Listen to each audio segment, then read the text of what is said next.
اور یہاں اللہ تعالیٰ نے وَنَبْلُوكُمْ بِالشَّرِّ میں شر کا ذکر پہلے کیا. اس سے یہ بات پتہ چلی کہ دنیا میں برے حالات زیادہ آئیں گے.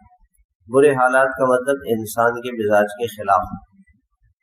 بیماری زیادہ ہوگی، پریشانیاں زیادہ ہوں گی، اور غم ہوگا، دکھ ہوگا، مختلف قسم کے حالات اس دنیا میں آئیں گے. یہ کیوں؟ فتنۃ، آزمائش کے. دنیا نتیجے کی جگہ نہیں ہے. لوگ پریشان کیوں ہوتے ہیں؟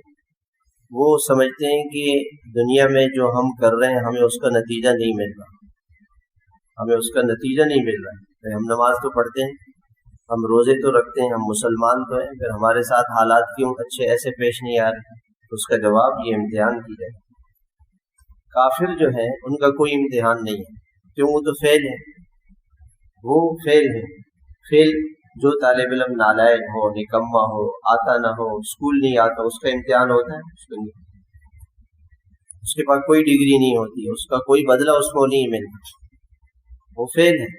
کافر اللہ تعالیٰ نے فرمایا شر البریہ، اللہ کی مخلوق میں بدترین مخلوق کافر ہے.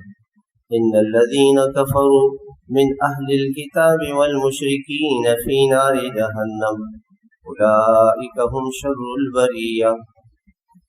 وہ برے لوگ، اللہ تعالیٰ کہتے ہیں بدترین مخلوق اللہ کے نزدیک کافر ہیں، وہ برے ہیں، وہ ناکام ہیں. قل ان الخاسرون الذین خسروا انفسهم واهلیہم یوم القیامہ الا ذلک هو الخسران المبین.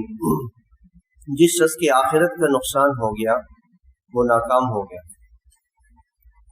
کافر سارے کے سارے ناکام ہیں، فیل ہیں، وہ جہنم میں جائیں گے. ان کا کوئی امتحان ہی نہیں ہے، بس ان کو جو کچھ ہے یہ دنیا کی تھوڑی سی زندگی ہے اور اس کے پاس اور کچھ بھی نہیں، اور اس کے بعد ان کو اور کچھ بھی نہیں. یہاں پر بھی